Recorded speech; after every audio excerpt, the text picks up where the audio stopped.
informasi atau berbagai sesuatu akan bermain di sini, imajinasinya kuat jadinya. Nah, itu sisi positifnya. Tapi positif di satu sisi tadi, tapi menghambat sisi positif di sisi yang lain.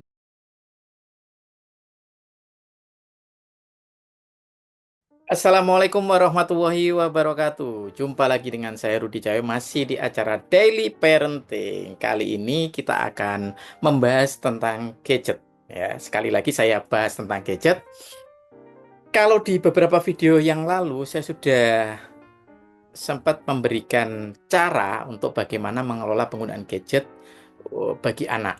Nah, untuk kali ini memang agak setback ya, agak mundur sedikit. Ini kita ngomong tentang apa dampaknya kalau mengkonsumsi gadget terlalu berlebihan atau terlalu banyak, terutama untuk anak kita.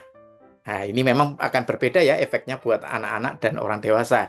Kalau orang dewasa, tingkat kontrolnya kalau dibandingkan dengan anak-anak itu berbeda. Nah, sebelumnya memang saya akan ngomongkan tentang kontrol ini ya. Bukan kontrol yang saya maksud ini bukan kontrol dari orang tua ke anak ya, tapi kontrol diri. Kalau antara orang tua sama anak itu atau orang dewasa dengan anak-anak itu berbeda. Kalau orang dewasa itu banyak hal yang harus dikelola di dalam dirinya. Ada pekerjaan, ada kesibukan sehari-hari di rumah, sehingga ketika mengkonsumsi gadget dalam jumlah banyak sekalipun, mungkin yang dampak negatifnya lebih karena waktu kita termakan lebih banyak untuk menggunakan gadget ya. Sehingga kemudian dampak berantainya akan terjadi ketika kita sulit mengelola waktu yang tersisa. Jadi bukan berarti kemudian skill pengelolaan waktu kita berkurang, tapi karena memang waktu yang tersisa sedikit. Nah, artinya apa? Artinya kalau secara internal sebenarnya orang dewasa itu masih sangat sadar diri atau menyadari situasi tersebut. Nah, ini sangat berbeda dengan anak-anak.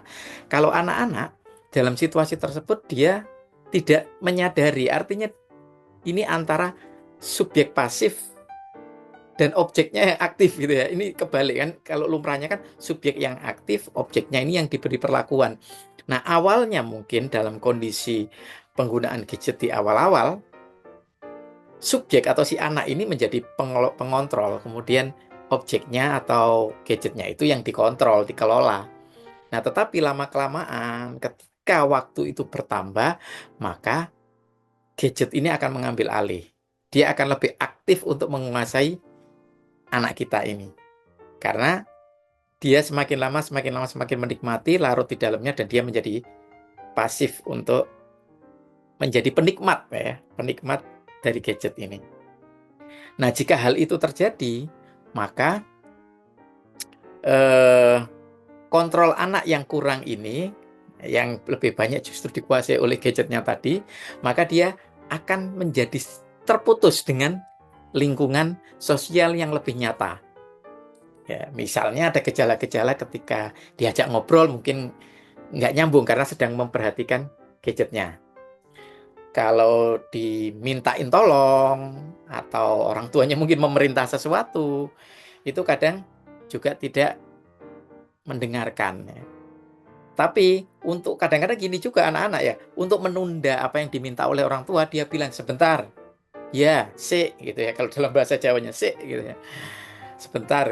Tapi begitu dia merasa sudah selesai dalam penggunaan gadget, dia datang ke orang tuanya. Tadi saya disuruh apa? Artinya sebenarnya tadi ketika dimintain tolong atau disuruh itu, dia tidak benar-benar memperhatikan, dia hanya mendelay perintahnya biar tahu kalau si orang tuanya itu direspon oleh si anak. Nah, kalau sudah direspon kan sudah aman. Lanjut, dia si anak melanjutkan aktivitasnya menggunakan gadget. Nah, setelah gadgetnya selesai, dia tetap nanya, tadi apa? Tetap nggak paham yang dimaksud oleh orang tuanya. Nah, kalau kebiasaan seperti ini terus-menerus terjadi, maka suatu saat ketika gadget itu dilepaskan sekalipun, maka pikiran anak, otak anak itu tetap masih berkutat dengan gadgetnya. Ya ini tergantung apa yang dikonsumsi ya. Nah inilah yang kemudian balik lagi tadi membedakan antara orang tua atau orang dewasa dengan anak. Kalau orang dewasa mungkin barangkali saja ada yang memang mengkonsumsi hiburan, scrolling TikTok, nonton YouTube. Tapi mungkin Di samping itu juga orang dewasa bisa jadi membaca berita, portal, atau kalaupun nonton YouTube mungkin kanal berita. Jadi ada sisi aktifnya dia berpikir, menyerap, memikirkan beritanya, memikirkan info yang disampaikan oleh eh, apa yang memberi info di YouTube itu gitu ya. Nah, itu perbedaannya dengan anak-anak. Karena apa? Konsumsi anak-anak itu pastinya akan lebih banyak eh, mengkonsumsi sisi-sisi entertainment ya.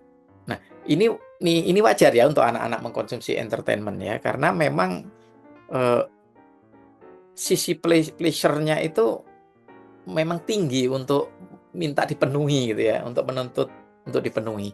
Jadi akhirnya berorientasinya pada kesenangan kan. Anak-anak kan memang begitu ya. Usia anak kan usia eksplorasi, usia bersenang-senang, usia bermain. Maka dari itu ketika menggunakan gadget pasti akan lebih banyak untuk entertain. Nah ini, karena untuk entertain, maka imajinasi anak memang akan sangat berkembang. Dan ini ada sisi positifnya juga.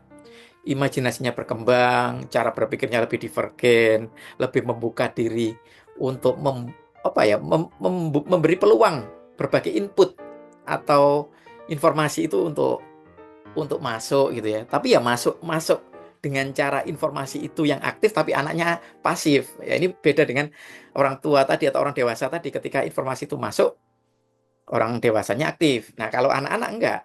Anak-anaknya pasif, tapi dia bebas sekali informasi itu masuk menguasai dirinya gitu ya. Nah, ketika menguasai dirinya tanpa gadget pun informasi atau berbagai sesuatu itu akan bermain di sini. Imajinasinya kuat jadinya. Nah, itu sisi positifnya. Tapi imajinasi yang kuat kalau tidak eh, tahu bagaimana cara penggunaannya, termasuk di mana, kapan, dan seterusnya gitu ya, bisa jadi anak ini bermain-main saja di imajinasi itu. Suatu saat ketika diajak ngomong, jadi nggak fokus, nggak bisa konsentrasi, eh, atau seolah-olah kalau menurut sudut pandang orang dewasa yang ngajak ngomong, anak ini kok nggak paham-paham ya. Jangan-jangan anak saya menjadi bodoh. Nah, ini kita nggak bisa shortcut kemudian bahwa anak kita menjadi bodoh karena gadget. Nggak begitu juga. Ini karena daya konsentrasi perhatiannya terhadap lingkungan yang sifatnya nyata, real itu berkurang. Nah, ini yang bikin efeknya itu jadi muncul nih efek negatifnya. Nah, jadi fokusnya kurang perhatian. Maka dari itu informasi-informasi dari dunia nyata sulit kan untuk masuk. Ketika sulit untuk masuk, maka pengembangan pengetahuan dari sisi informasi real ini jadi berkurang. Sedangkan sisi entertainnya yang menguasai dia, mengembangkan imajinasinya dia, ya ada sisi positif di satu sisi tadi, tapi menghambat sisi positif di sisi yang lain. Kayak begitu. Dan semoga kita sebagai orang tua lebih bijak dalam penerapan gadget buat anak. Caranya bagaimana? Nah, ini bisa ditonton di video saya yang sebelumnya ya, yang mengelola gadget untuk anak. Sampai ketemu lagi di Daily Parenting yang akan datang. Semoga bisa menginspirasi ayah, bunda, dan kakak-kakak sekalian. Sampai ketemu lagi.